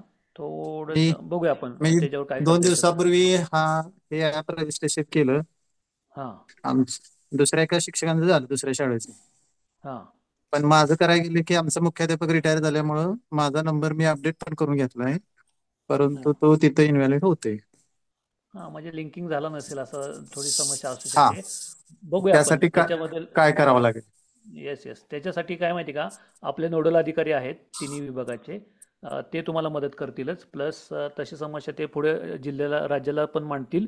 आणि दुसरी गोष्ट, आपले जे डाटा एंट्री ऑपरेटर आहेत, म्हणजे तालुक्याची समस्या नाही सुटली तर आपण जिल्ह्याला त्यांना विचारून घेऊया थोडंसं काय करता येईल त्यासाठी ते. Okay. Okay. Pandurang Yadav sir, तुम्हाला मी रिक्वेस्ट पाठवली, तुम्ही माईक चालू करू शकाल. Hello sir. हा सर, बोला ना. सर, पहिला जो 6 मधला पहिला जो मुद्दा आहे जल पाण्याचा, हां हां हां, त्याच्यामध्ये जे 9 प्रश्न आहेत ना, तर त्याच्यामध्ये 2 ते 6 मधले प्रश्न आमच्या लहान शाळेला लागू होत नाहीत. बर. तर थेट पहिला 7वा 8वा आणि 9वा असे 4 प्रश्न त्याचे उत्तर देता येतात आणि त्या 4च फोटो अपलोड करावे लागतील. ओके. थांबा, ते एक मिनिट. मला वाटतं ती शाळा लॉग इन, पवार सर तुमची शाळा 1 ते 4ची लहान शाळा आहे का?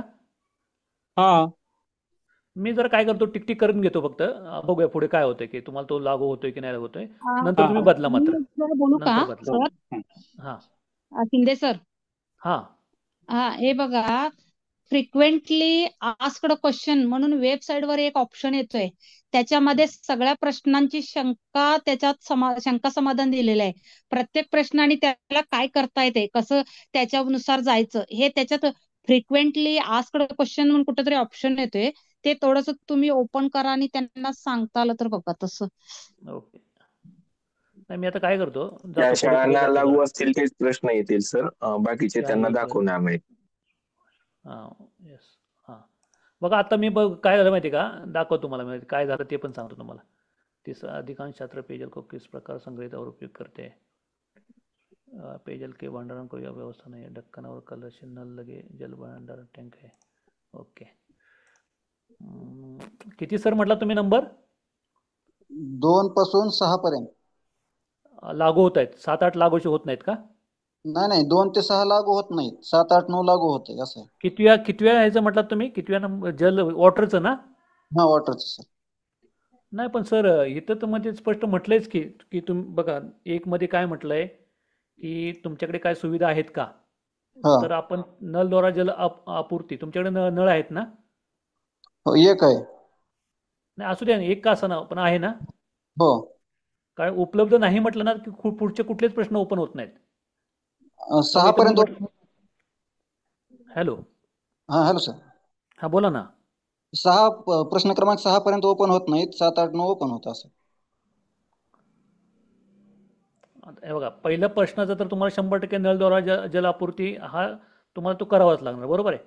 हो सर. दुसरा प्रश्न बघा, वर्षभर चालू तुमच्याकडे नसतं का पाणी? नाही सर, मान तालुक्यामध्ये शाळा आहे, पाणी सोय नाही तेवढी. कनवाटे सर.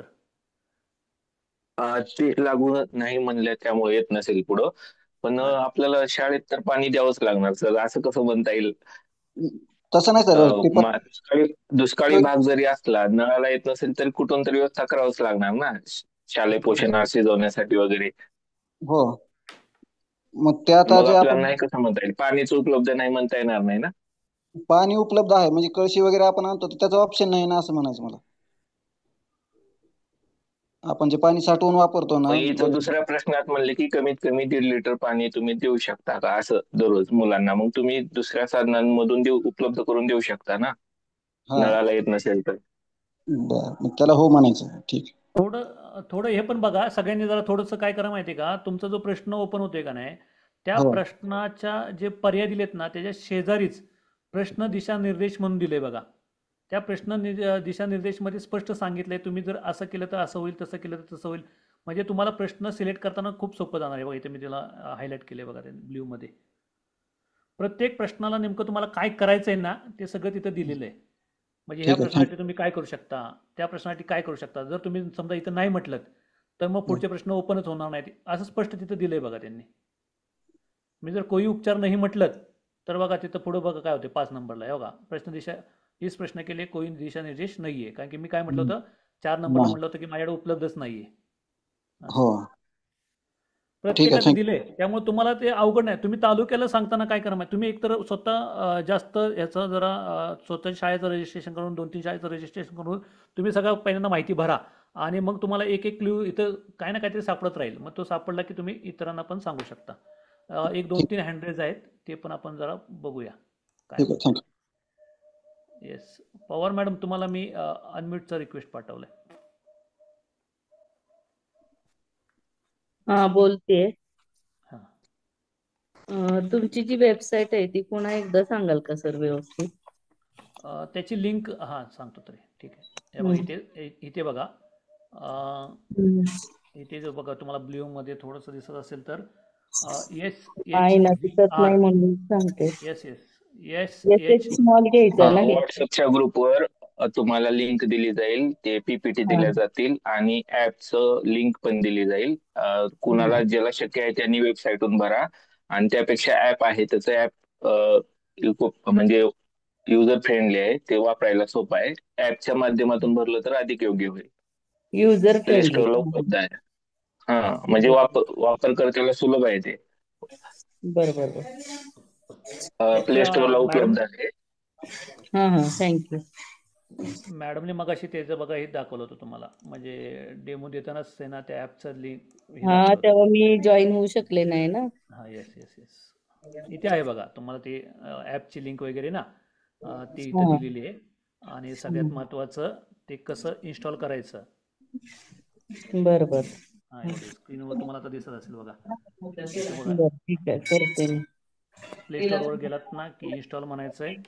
त्यानंतर तिथे तुम्हाला कुठली लँग्वेज, हिंदी निवडायची का सॉरी इंग्रजी निवडायची का हिंदी निवडायची ते निवडायचे, कंटिन्यू म्हणायचं आहे. त्याच्यात गेल्यानंतर इथं सगळं नेक्स्ट नेक्स्टवर बघा तुम्ही क्लिक करत चला. नेक्स्ट नेक्स्ट किंवा स्किप करू डायरेक्ट स्किप पण करू शकता, की माहिती दिली आहे संपूर्ण त्याची.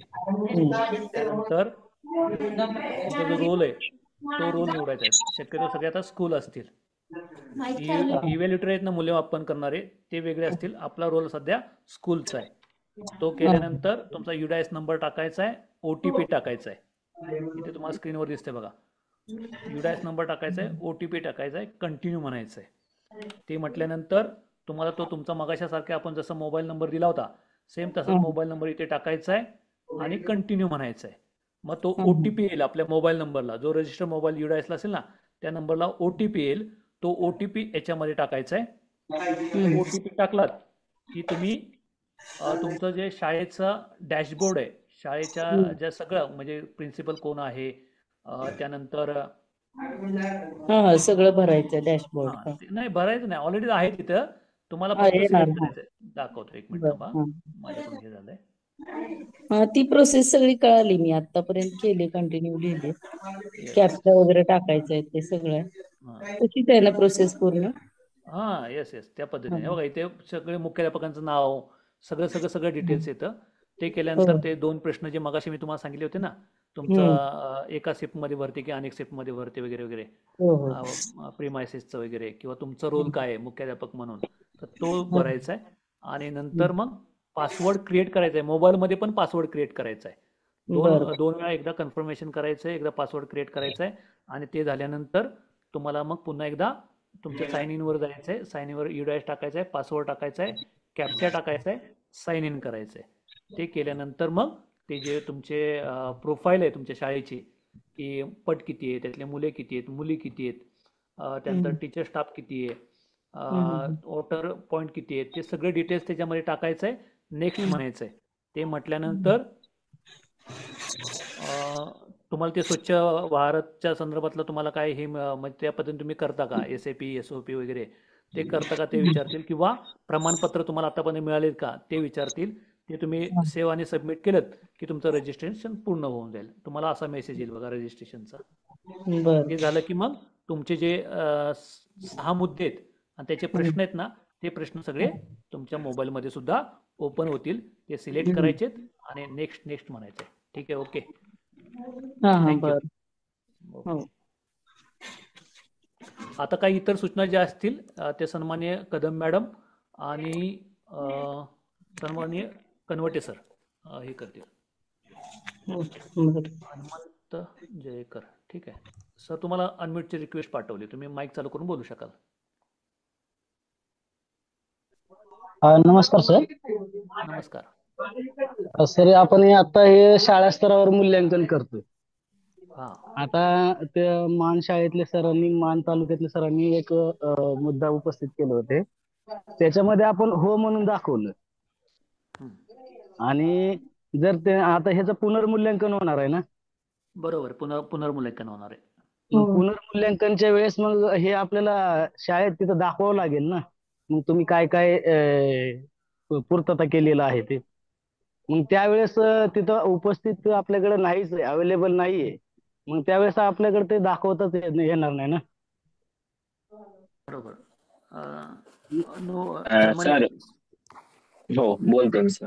आता तालुका तुमच्या शाळांना ज्या जास्त गुण मिळतील त्यांचंच मूल्यांकन होईल. आणि जास्त म्हणजे गुणांमध्ये जास्त जिल्ह्यामध्ये ज्या पहिल्या 3 क्रमांकात येतील, ग्रामीण भागातनं शहरी भागात 2 शाळा, असं त्यांचंच मूल्यांकन होईल, सर्वांचं होणार नाही. तरी तुमच्याकडे आता पावसाळा आहे आणि नळाला पाणी तर असणारच. आणि आपल्याला ऑक्टोबर महिन्यातच बाह्य मूल्यांकन करायचं शक्यतो. तुमची शाळा तिथपर्यंत म्हणजे जर नळाच्या सुविधा नसतील, पाण्याचे 1.5 लिटर जे दिवसाला प्रमाण आहे मुलांना तिथं जे दिले ते असेल त्यानुसार नसेल तर मग पुढे पुढे गेल्यानंतर ऑप्शन येतील की वर्षभर असेल किंवा नसेल पाणी असं सुविधा त्यानुसार भरा. आणि तरी काही अडचणी असेल तर तालुक्याच्या नोडल अधिकाऱ्यांमार्फत किंवा मला संपर्क केला तरी चालेल. माध्यमिक शाळांनी गिरी सर माध्यमिक विस्तार अधिकारी आहेत, त्यांना संपर्क केला तरी चालेल. आणि ते राहिला मोबाईल नंबरचा प्रश्न, तालुक्याच्या ऑपरेटर कडून जर झाला नसेल तर जिल्हा स्तरावर कोळी मॅडम आहेत, त्यांना संपर्क करू शकता. त्याला अपडेट व्हायला काही वेळ लागतो. UDAIS ला मोबाईल नंबर आपण आपल्या स्तरावरून तालुका स्तरावरून केल्यानंतर जिल्हा स्तरावर किंवा राज्य जे वरच्या लेवलला आहे थोडे 2-4 दिवस वाट बघा. आपल्याला 1 महिना आहे अजून. जरी 1 ऑगस्ट पासून सुरू झालं असलं तरी 22 ऑगस्टला राज्याचं ट्रेनिंग झालं आणि आपल्याला 4-8 दिवसात घ्यायला सांगितलं होतं, ते आज घेतलेलं आहे आम्ही. आणि शक्यतो शेवटच्या दिवसाची वाट कोणी पाहू नये. 10 ते 15 तारखेपर्यंत नंतर वेबसाईटवर लोड येऊ शकतो, ऍपवर म्हणजे चालू शकतील असं काही सांगता येणार नाही. त्यामुळे 15 तारखेच्या आत आपापल्या सर्वांनी शाळांचं करून घ्यायचे रजिस्ट्रेशन आणि मूल्यांकन प्रक्रिया पण पूर्ण करायचे. सर्व केंद्र प्रमुख साहेबांना विनंती आहे की दररोजच्या दररोज आपापल्या केंद्रातलं अपडेट घेत चला. त्यांचं पूर्ण झालंय, काही जण शेवटच्या स्टेपला जातात, सबमिट करायचं विसरतात किंवा तेवढी स्टेप ठेवतात आणि आधी स्क्रीनशॉट पाठवतात केंद्रावर की आमचं पूर्ण झालंय म्हणून.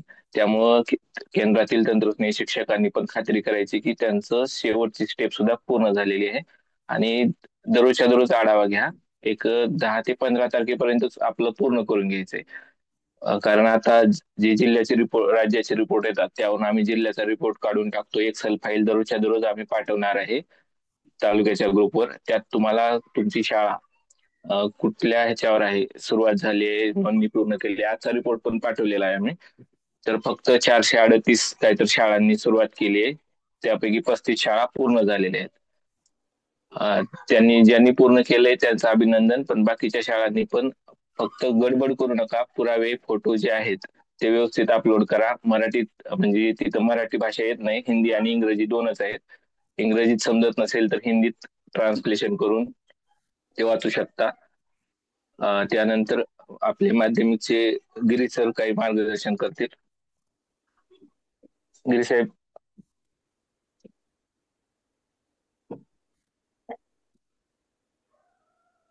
आहेत का? बरं, त्यांना आवाज जात नसेल कदाचित. दुसरी अजून कुणाची शंका असेल तर विचारा, काही मॅडम सांगते.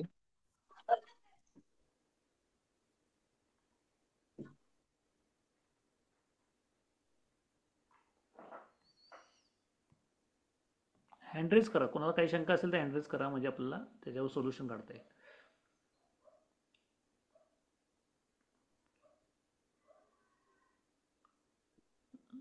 सर नाही दिसत कोणाचा रिपोर्ट दररोज दिले जाणार आहे. त्यात तुमच्या शाळा शोधून बघू शकता की पूर्ण झाले नाही झाले. आणि हे कनवाडे सर, त्यांना तालुकास्तरीय आता ही यंत्रणा आहे, ह्या यंत्रणेला तालुकास्तर आपल्या आपल्या तालुक्यातील एक ऑनलाईन प्रशिक्षण आयोजित करायला सांगायचं आहे. ऑनलाईन त्यांनी प्रशिक्षण तालुकास्तरीय घेऊ द्या, म्हणजे शाळांपर्यंत परिपूर्ण माहिती जाईल. आणि त्याच्यानंतर काही शाळांच्या पर्यंत आता कळलं नसेल किंवा काय तर ते प्रश्न पुन्हा आपल्या गटावर पडतीलच होतीलच, पण तालुकास्तरीय प्रशिक्षण यांनी घेऊ देत. ते झालं तरी उत्तमच आहे, पण आपण केंद्र स्तरापर्यंत दिलेलं आहे. त्यामुळे केंद्रातील तंत्रज्ञ शिक्षकांनी जरी तालुक्यात झालं नाही तरी आपापल्या केंद्रापुरतं आयोजित केलं तरी चालेल, अशी झूम लिंक देऊन किंवा हो. त्यामुळे तालुका स्तराची आम्ही अपेक्षा न ठेवता अगदी केंद्र पातळीपर्यंत आज समावेश केलेला आहे आपण, आणि त्यामुळे काही अवघड जाणार नाही असं वाटतंय. Hello sir. हा बोला सर. सर हे फक्त 60च प्रश्न आहेत. हिंदीमध्ये पण समजायला थोडस अवघड दिसतंय हे. मराठीमध्ये याचं ट्रान्सलेशन करता येईल का कशामध्ये? नाही सर, ती केंद्र सरकारचं ऍप आहे, वेबसाईट आहे, त्यांनी फक्त 2च भाषांमध्ये ठेवले. मग तुम्ही कॉपी करून वगैरे स्क्रीनशॉट काढून असं दुसरीकडे शब्द बघू शकता मराठीत. गुगल लेन्स शिंदे सर म्हटले की ट्रान्सलेट करता गुगल येईल लेन्सवर. ट्रान्सलेट करू शकता सर. एखादा प्रश्न कळला नाही की ट्रान्सलेट मराठीमध्ये करून घ्या. मगाशी शिंदे सरांनी पण बोलले त्या पद्धतीने. हो आता दिसताना तुम्हाला फक्त हिंदी आणि इंग्लिश दिसतील, पण हो ना. आपल्याला नाही कळला तर त्याचं रेटिंग व्यवस्थित होण्यासाठी थोडस घाई करायची नाही. तर तुम्ही प्रश्न समजून घ्यायचा आणि हो फ्रिक्वेंटली आस्क्ड क्वेश्चन्स असं वेबसाईटवर एक ऑप्शन आहे, त्याच्यावर जाऊन सुद्धा प्रश्न कसा असतोय किंवा काय इंग्लिशमध्ये, हिंदीपेक्षा आपल्याला इंग्लिश जास्त सोपं पडते. त्यामुळे त्या हो पद्धतीनं चला आणि त्यातून अडचणी येत असतील तर चॅट जीपीटीचा जरा उपयोग करून आपल्याला त्या प्रश्न काय ते ट्रान्सलेट करून घेऊन मग त्या प्रश्नाचं उत्तर आपण शोधून लिहू शकतो, करू शकतो. तसं आणि करा. प्रश्न सोडवल्याच्या नंतर आगला चरण करण्याच्या ऐवजी ड्राफ्ट सेव्ह जरी केलं तरी परत दुरुस्ती करता येते. हा हो, प्रोफाईल ड्राफ्ट मध्ये नाही, करा येईल परत. प्रोफाईल एडिट सुद्धा करता येतोय. सबमिटच्या आधी एडिट सुद्धा करता येतो. हे पण हो माहिती सगळ्यांच्या पर्यंत पोहोचली पाहिजेच. म्हणून सबमिट करायची घाई करायची नाही. आपल्याला वाटलं की एडिट चुकून एखादं कर्सर इकडचं तिकडे गेला आणि काय अडचण आली तर ती येऊ नये याच्यासाठी सगळं बघितल्याशिवाय करायचंच नाही. एडिट करून नंतर सबमिट करा ड्राफ्ट आणि मग शेवटी सबमिट करायचं. असं करा. ठीक आहे.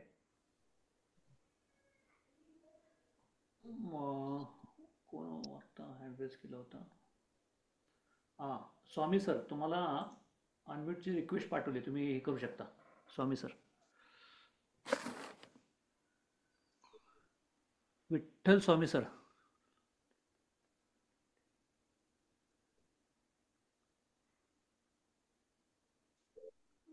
कोणत्या एक चॅट बॉक्समध्ये हे आला होता, प्रश्न आला होता की कोणत्या मुद्द्याला कोणते फोटो याची एखादी PDF मिळाली तर बरे होईल, असं चॅटबॉटमध्ये आहे.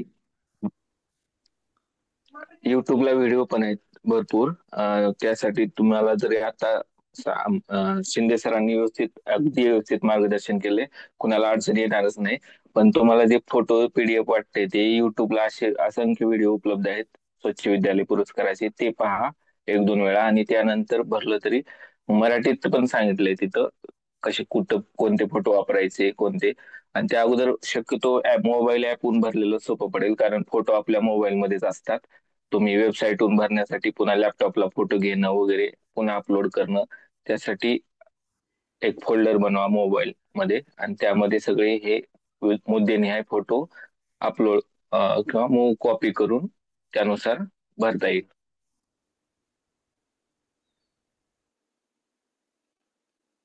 ओके.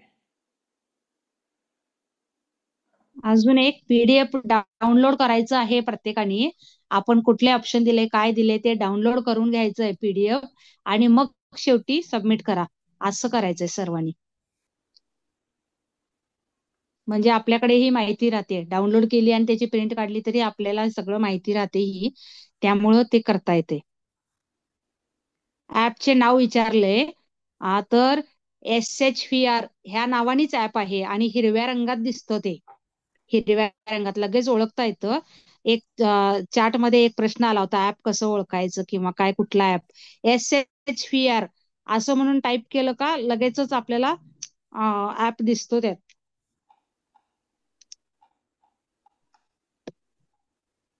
प्ले स्टोअरला गेल्यानंतर करून पाहिलात तरी चालेल. स्क्रीनवर आहे बघा,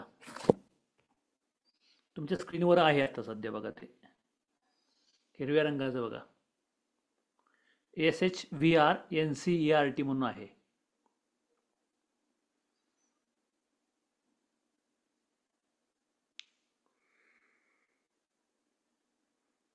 चला, सर्वांच्या शंका झाल्या असतात. कनवाडे सर, गटावर ह्या PPT पण टाकला ना त्यांना अजूनही कल्पना जास्त चांगली येईल. हा, हॅलो सर. Hello sir. हा स्वामी, बोला सर. हा, नमस्कार. मी केंद्र पण बोलतोय. आता शाळांना आपण 30 सप्टेंबर पर्यंत भरण्यासाठी सांगतोय आणि मग पुण्याचं केंद्र स्तरावरचं मूल्यांकन कधी आपण करणार? ते सर केंद्रस्तरीय नसणार आहे. जिल्हा स्तरावर शाळा निवडायचे, त्यामुळे जिल्हा स्तरावरूनच मूल्यांकन असेल.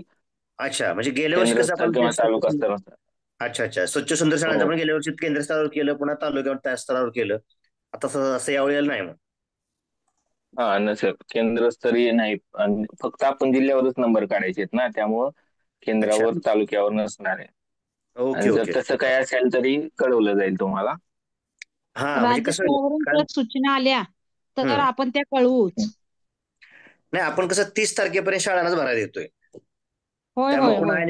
ऐनवेळी मग गडबड सांगितली, पटकन करून द्या म्हटलं सप्टेंबरच्या आतच. मग ती पुन्हा धावपळ होते. गेल्या वर्षी झालं तसं. नाही भरायचंय, तुम्ही नाही नाही. भरायचंय 15. आता हम्म, सरांनी सांगितले ना, कनवाडे हम्म. सरांनी 15 तारखेपर्यंत भरा म्हणून. त्या पद्धतीने आपण भरून रिकाम व्हायचं सर्व शाळांनी. आणि त्यात आपण म्हणलं 1 सप्टेंबर ते 30 सप्टेंबर पर्यंत ऍक्सेस शाळांना भरण्यासाठी सांगतोय बरोबर आपण. घाई करू नका म्हणून. बरोबर. आणि मग पुन्हा 15 पर्यंत भरा म्हणले की पुन्हा लोकांची होणार म्हणजे धावपळ थोडी होणार ना. नाही 30 पर्यंत आहे वेळ, पण आपण शक्यतो लवकर उरकून घ्यायचं. काही जास्त अवघड नाही. एका शाळेला अर्धा तासात फोटो उपलब्ध असतील तर अर्धा तास पुरेसा झाला भरण्यासाठी. 15 दिवसात होऊन जाईल ते. ठीक आहे. Okay okay. थँक्यू. चालेल. वेळ झालेला आणखी कोणाची शंका असेल तर विचारा, नाहीतर आपण मीटिंग संपूया.